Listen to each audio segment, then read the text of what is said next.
तो last class में हम लोगों ने दो फॉर्मूला बेसिक पढ़ा था। अगर आपको थोड़ा बहुत भी ध्यान हो तो मैंने आपको मिरर फॉर्मूला पढ़ाया था, जो मिरर फॉर्मूला कहता है 1/f is equal to 1/u plus 1/v।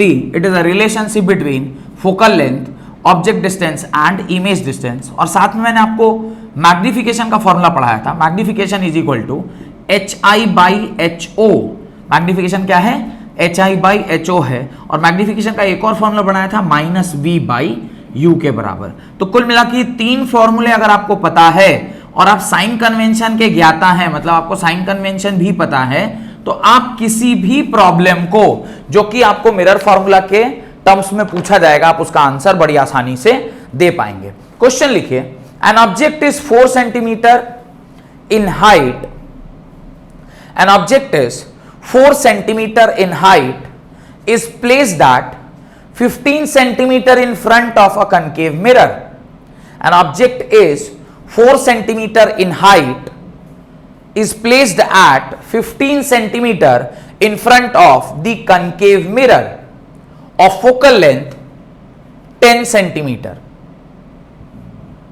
Of focal length 10 centimeter. At what distance from the mirror? At what distance from the mirror should a screen be placed? Should a screen be placed to obtain a sharp image of the object? To obtain the sharp image of the object. Calculate the height of the image. Calculate the height of the image. Height of the image आपको निकालना है। चूंकि ये पहला सवाल है, मैं चाहता हूं कि इसे मैं खुद ही आपके लिए सॉल्व करूं। बस याद रखना है ये तीन फॉर्मूला और आप सवाल को आसानी से बना लेंगे। मैं सबसे पहले जब कभी भी कोई सवाल दिया रहता है तो मैं यही बोलता हूं आपको कि आप सबसे पहले क्या करें, जो जो चीजें दी गई है उसको आप पहले अपनी कॉपी में लिख लें। तो ऑब्वियसली ये कौन सा केस होने वाला है? पहला तो ये कनकेव मिरर का केस है, तो आप कनकेव मिरर बना लीजिए। उसके बाद उसने फोकल लेंथ दे रखा है, फोकल लेंथ दिया है 10 सेंटीमीटर, तो 20 सेंटीमीटर उसका सेंटर ऑफ कर्वेचर होगा और रेडियस ऑफ कर्वेचर 15 सेंटीमीटर पर 4 सेंटीमीटर ऐसा एक ऑब्जेक्ट रखा गया है। यानी आपको इनडायरेक्टली क्या क्या इंफॉर्मेशन दिया गया? आपको u दिया गया है -15 सेंटीमीटर, आपको hi दिया गया है, सॉरी ho दिया गया है +4 सेंटीमीटर, आपको फोकल लेंथ दिया हुआ है -10 सेंटीमीटर। इतने इंफॉर्मेशंस की मदद से आपको क्या करना है? बाकी के बचे हुए इंफॉर्मेशन को कैलकुलेट करना है। क्या करना होगा यहां पर? आप सबसे पहले मिरर फॉर्मूला लगाएंगे 1/f is equal to 1/u plus 1/v। चूंकि हमें v के बारे में कोई जानकारी नहीं है, पर मैं एक चीज जानता हूं कि अगर सेंटर ऑफ कर्वेचर और फोकस के बीच में आपका अगर ऑब्जेक्ट है तो इमेज जो है वो आउटसाइड दी क्या बनता है? Centre of curvature. यानी आपका जो आंसर आएगा वो 20 से बड़ा होना चाहिए। और सेकंड चीज, आपका जो आंसर होगा वो माइनस में होगा, -30 इज द आंसर, होना भी चाहिए। तो इसको सॉल्व कर दें। Focal length with sign 1/-10 is equal to 1/-15 plus 1/v मुझे नहीं मालूम, 1/v is equal to 1/15 minus 1/10। LCM लीजिए, इन दोनों का एलसीएम 30 आएगा। 30, this is 2 minus this is 3, इसको सॉल्व कीजिएगा -1/30, v इज इक्वल टू क्या हो जाएगा? -30 centimetre. The negative sign denotes that the object is on the same side of the mirror and 30 is the distance from the mirror and this. अभी आपसे next चीज जो उसने पूछा है, बोला find the size of the image.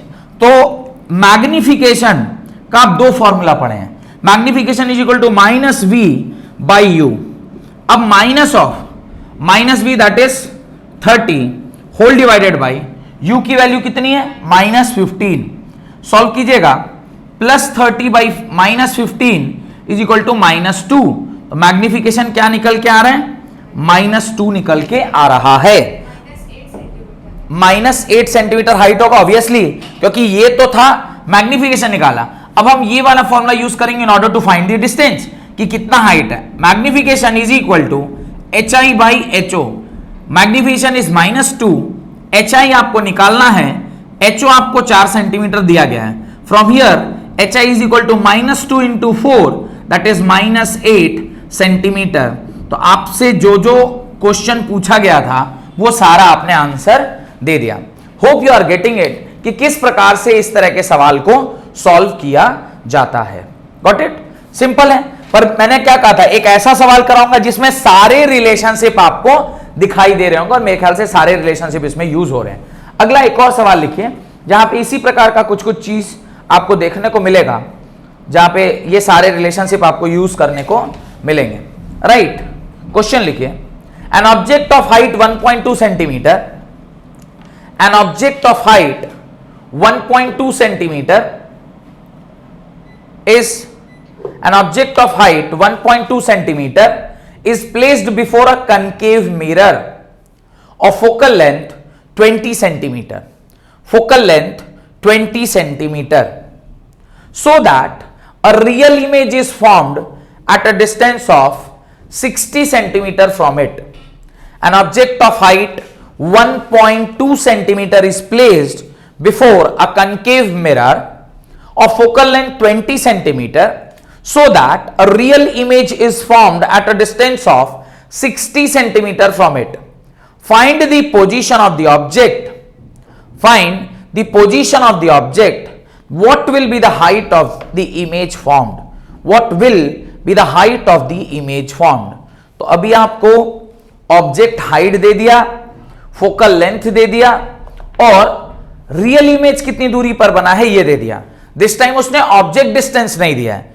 This time it has not provided the object distance. आपको क्या करना है? ऑब्जेक्ट डिस्टेंस के साथ अब उसको क्या करना है? कैलकुलेट करना है. कोशिश करिए सॉल्व करने का.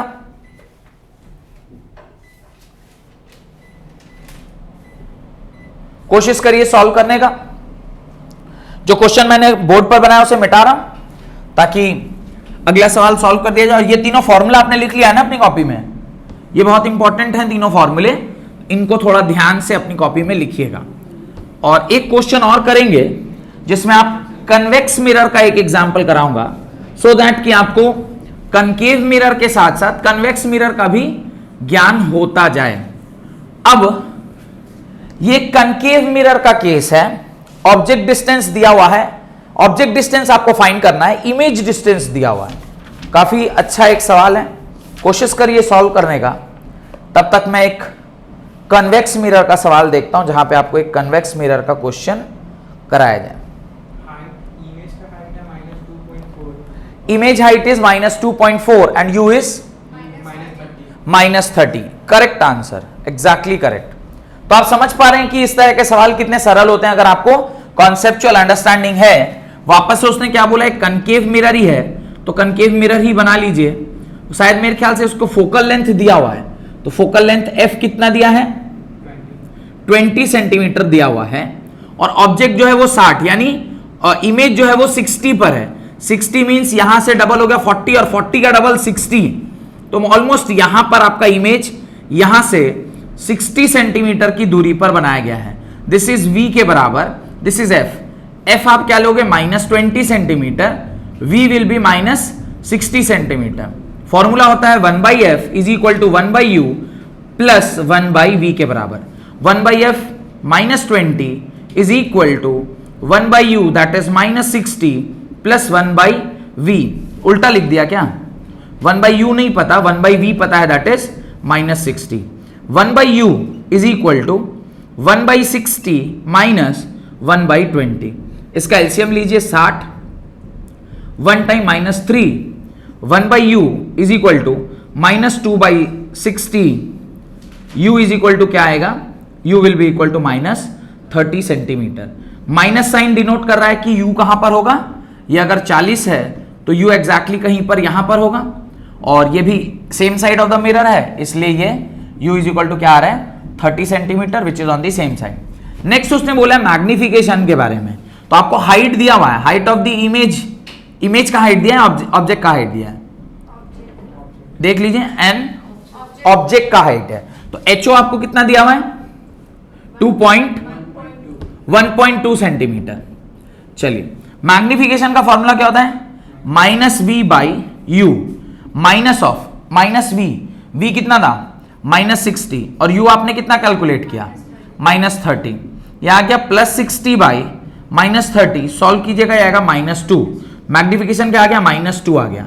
अब देखिए मैग्निफिकेशन का फॉर्मूला होता है HI by HO, -2 is equal to HI नहीं पता, HO मुझे पता है, HO कितना था 1.2, यहां से जब आप HI कैलकुलेट करिएगा तो वो आएगा 2.4 सेंटीमीटर विथ माइनस साइन आ रहा है HO, और होना भी चाहिए, नेगेटिव मतलब नीचे की ओर और 2.5 माने उसका डबल, तो इसका हाइट कितना हो जाएगा, this is 2.4 centimetre and this is 1.2 centimetre. Negative आने का मतलब है नीचे की ओर, नेगेटिव मैग्निफिकेशन का मतलब होता है the object is real and inverted, और पॉजिटिव मैग्निफिकेशन का मतलब होता है the object is virtual and erect. एक और सवाल करिए and then will move on to the next concept that is refraction of light. The radius of curvature of convex mirror, the radius of curvature of convex mirror used on moving automobile is 2 meter, used on a moving automobile is 2 meter, 2 metre है। a truck is coming behind it, automobile is 2 metre, 2 metre है, और एक truck जो है वो पीछे से आ रहा है at a constant distance of 3.5 metre. A truck is coming behind with a constant distance of 3.5 metre. Calculate पहला द पोजीशन, दूसरा the size, calculate the position पहला, दूसरा the size of the image, full stop. What is the nature of the image? What is the nature of the image? What is the nature of the image? ठीक है, solve कीजिए, सारी चीजें दी गई है, आपसे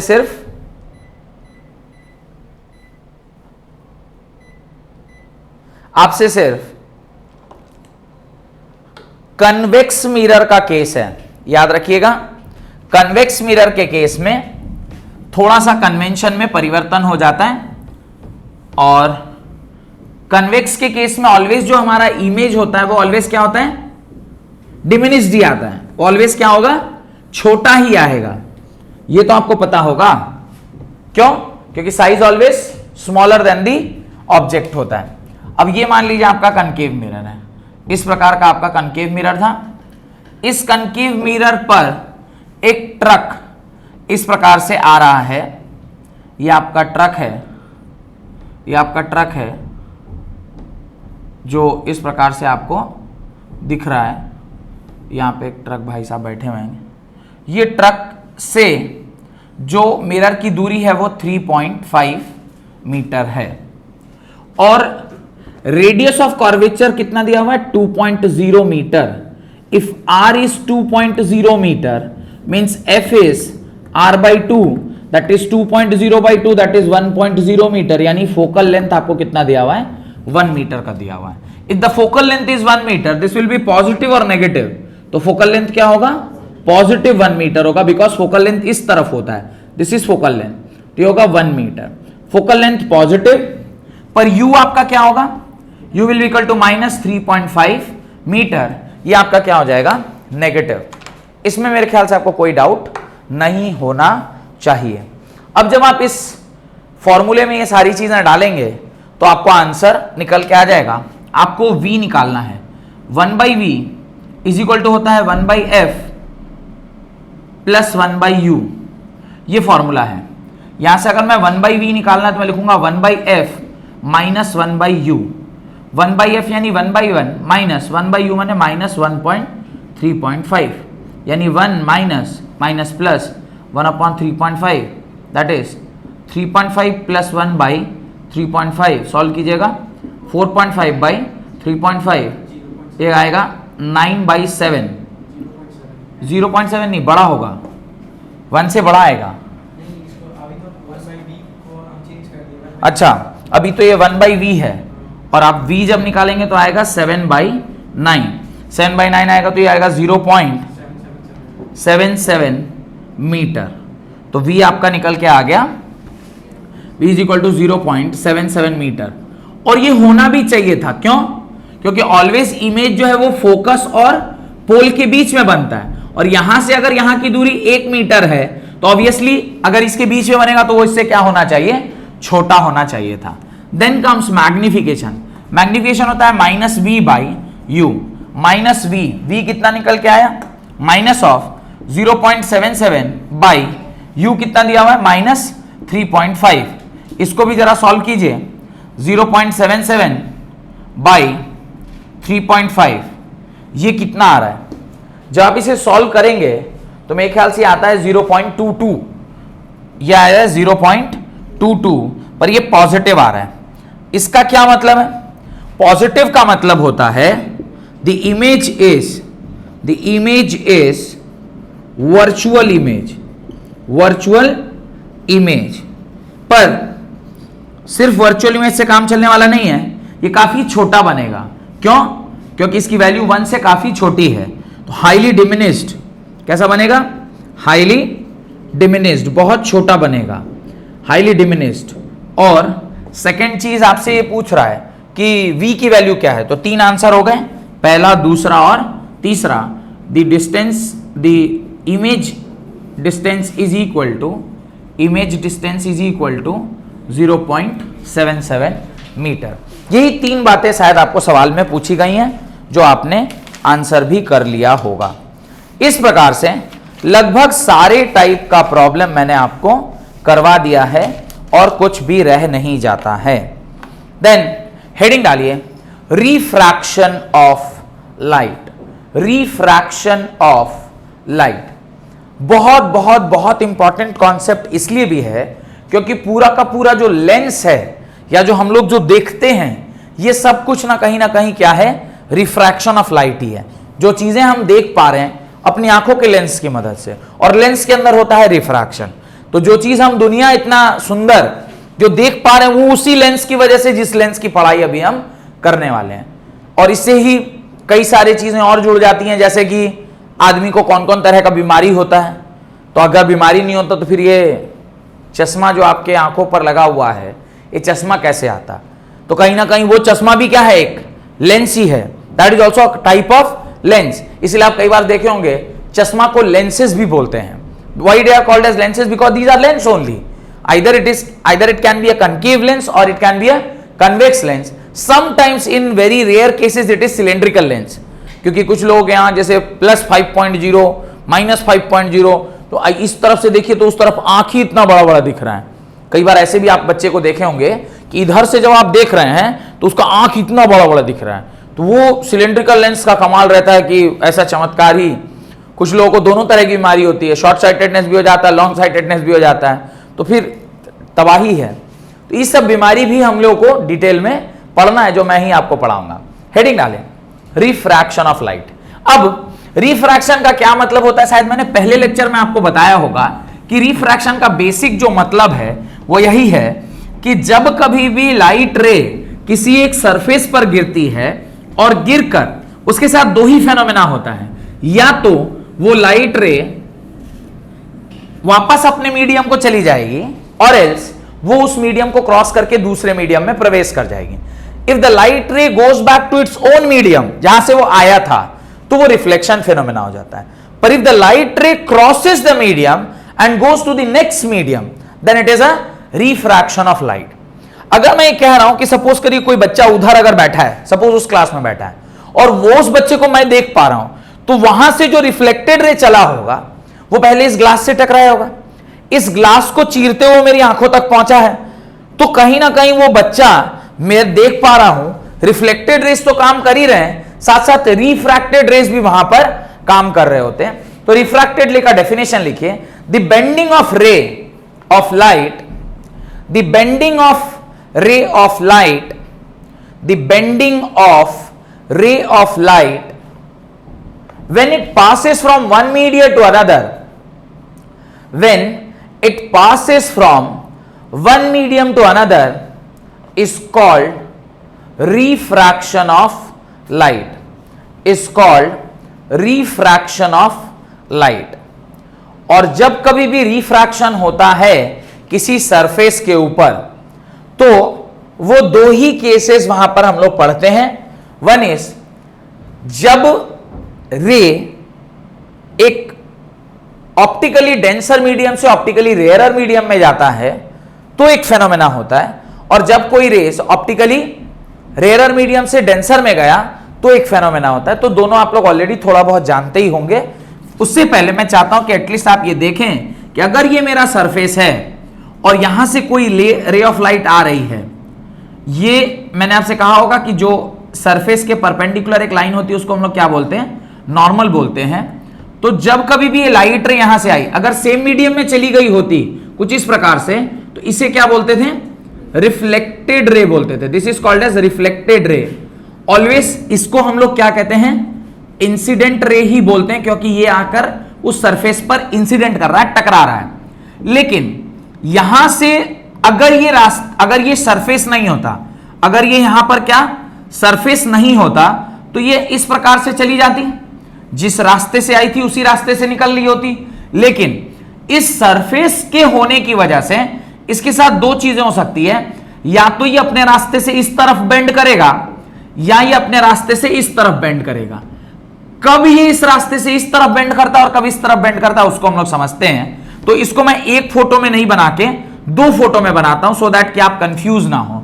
तो अगर मैं कह रहा हूं कि इस तरफ ये इधर बेंड कर रहा है, इसका मतलब एक मीडियम से लाइट दूसरी मीडियम में आई है।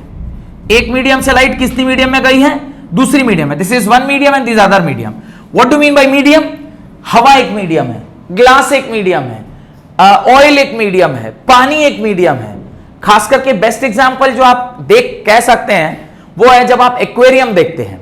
एक्वेरियम में देखा होगा आपने, मछली को जब आप देखते हैं तो मछली से जो लाइट टकरा कर आपकी आंखों तक आई है, वो कितने मीडियम में ट्रैवल की लाइट, पहले पानी में, पानी के बाद ग्लास में, ग्लास के बाद हवा में, और हवा से फिर आंखों तक पहुंची। तो इसमें कितने सारे मीडियम इन्वॉल्व हो गए, पानी, ग्लास, हवा, तब आपकी आंख।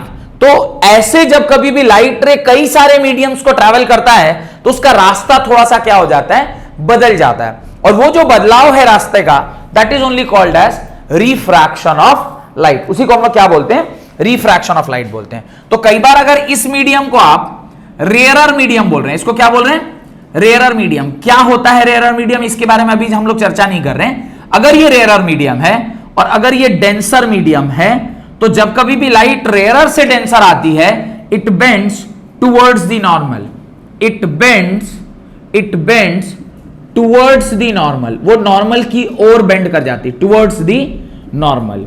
सिमिलरली इसका एक दूसरा डायग्राम भी मैं बना के दिखाता हूं आपको। ये वापस से वही सरफेस है जो मैंने यहां बनाया है, ये वापस से वही नॉर्मल है जो मैंने यहां बनाया था। अगर ये इंसिडेंट रे अभी भी वैसा ही है, तो अज्यूमिंग कि this is medium 1, this is what, this is medium 1 and this is medium 2। ये कौन सा मीडियम है, ये सेकेंड मीडियम है। But this time medium 1 is denser medium, medium 1 is denser medium and medium 2 is rarer medium, then the light ray will bend away from the normal। अगर कुछ नहीं होता तो ये ऐसे पार हो गई होती, लेकिन अगर ये डेंसर टू रेयरर जा रही है तो अपने रास्ते से नॉर्मल से क्या हो जाती है, दूर चली जाती है। It bends away from the normal, it bends away from the normal. तो दो ही तरह का फेनोमेना हो सकता है जब एक लाइट रे एक मीडियम से दूसरी मीडियम में जाती है, या तो वो टुवर्ड्स द नॉर्मल बेंड करती है या फिर away from the normal. If it is moving from a rarer medium to denser medium, it will bend towards the normal. If it is moving from a denser medium to rarer medium, it will move away from the normal. क्या concept है उसको थोड़ा समझते हैं। Actually speed of light depends upon medium only. किस medium में आप उस लाइट को प्रोपागेट कर रहे हैं उसके ऊपर डिपेंड करता है।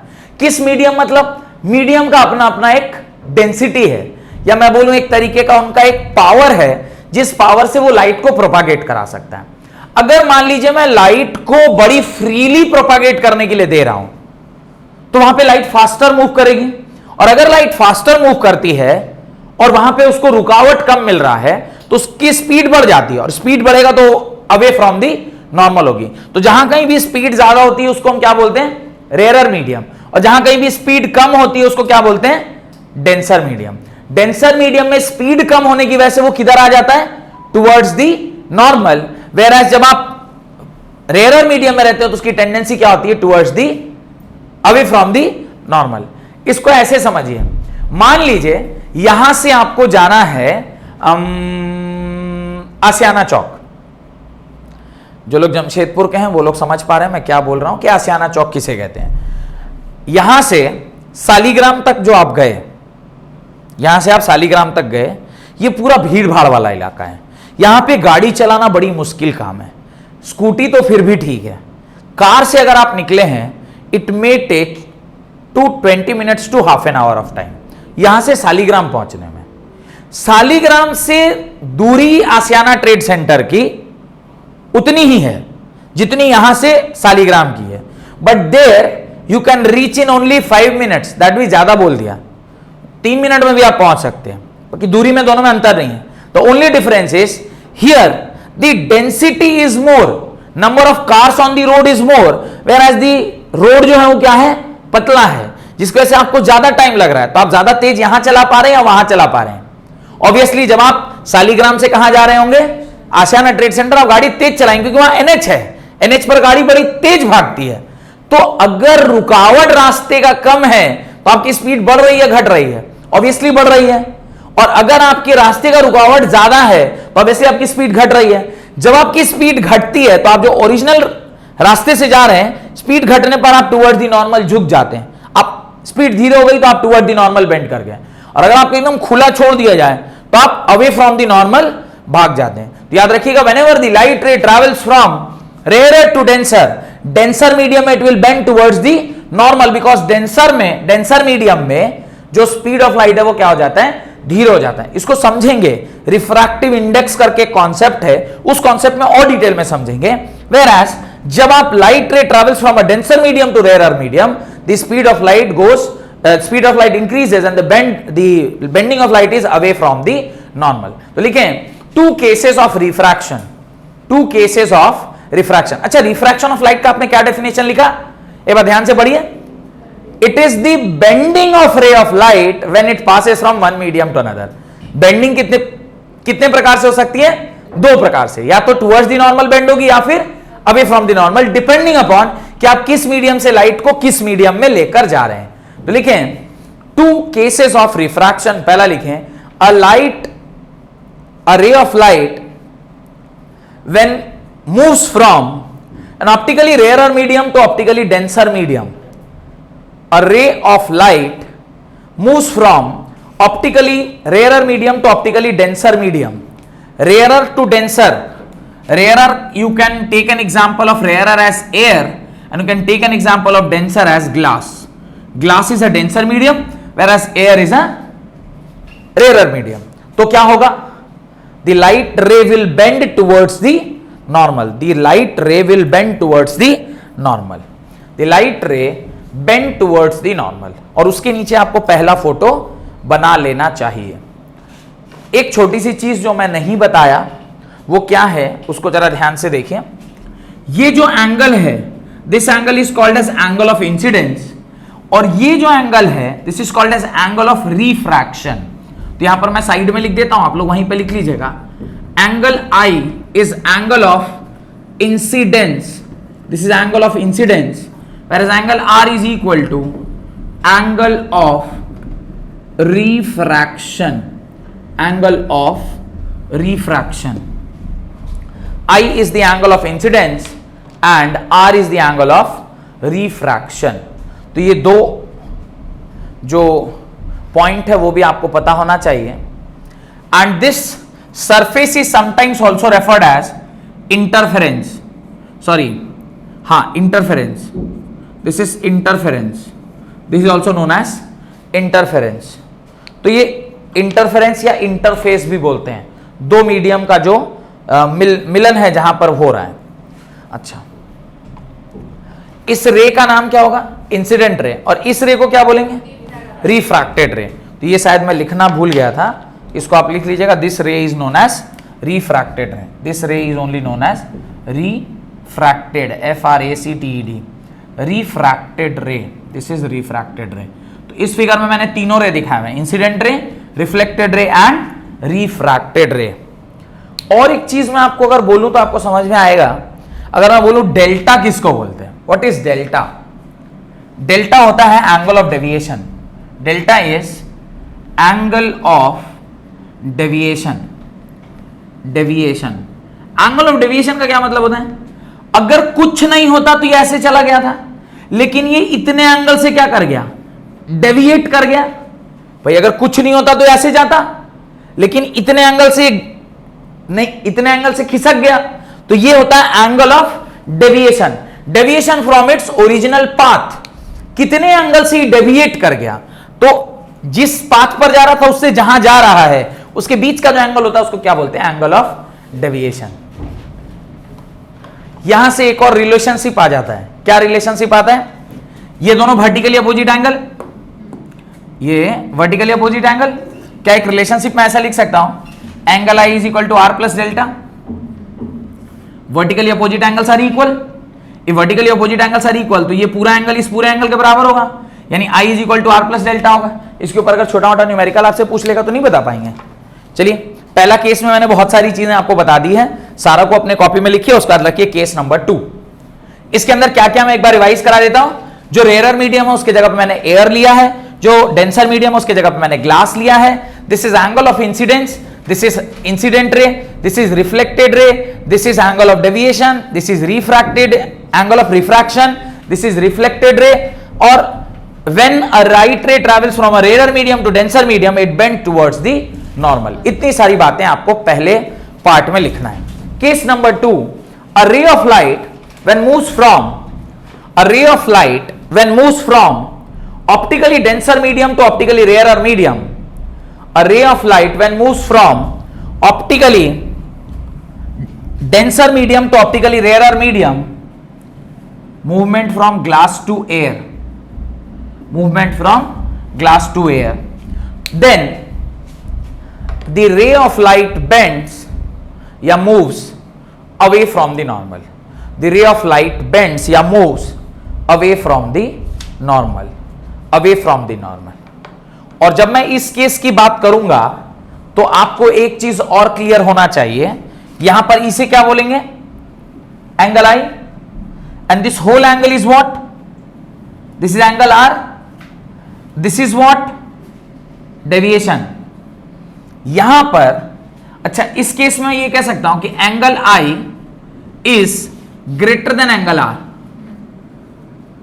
इस केस में ऐसा बोल सकते हैं, angle I is greater than angle R.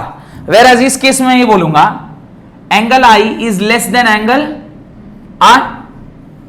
यहां पे आप लिखेंगे I is equal to R plus delta. This is in which case, first case. इस केस में देखिए क्या लिखेंगे, वर्टिकली अपोजिट एंगल, ये तो इतना ही है, तो यानी आप कह सकते हैं कि R minus delta is equal to I. तो यहां पे आप क्या लिखेंगे, R minus delta is equal to angle I के बराबर। ठीक बोला, आर में से डेल्टा माइनस करिएगा तो क्या बचेगा, ये वाला, और यही एंगल किसके बराबर है, इसके बराबर। तो ये बहुत ही महत्वपूर्ण सी बात आज मैंने आपको समझा दी है कि किस प्रकार से क्या क्या केसेस हो सकते हैं जब कभी भी हम लाइट रे को एक मीडियम से दूसरे मीडियम में प्रोपागेट कराते हैं। Then next comes is reflection in case of glass slab. तो अगर ये बेसिक कंसेप्ट हमारा क्लियर है तभी मैं रिफ्लेक्शन इन ग्लास स्लैब पढ़ सकता हूं, लेकिन उससे पहले मुझे ऐसा लगता है कि शायद आपको रिफ्रैक्टिव इंडेक्स के बारे में पढ़ना चाहिए, because before reading, without reading refractive index आपको कैसे समझ में आएगा कि कहां पर क्या हो रहा है। ठीक है, तो पहले हम लोग रिफ्रैक्टिव इंडेक्स पढ़ेंगे and then will move on to the next concept, that is refraction through a glass slab. ठीक है, तो यहां तक रखते हैं। बहुत बहुत धन्यवाद आज की क्लास अटेंड करने के लिए।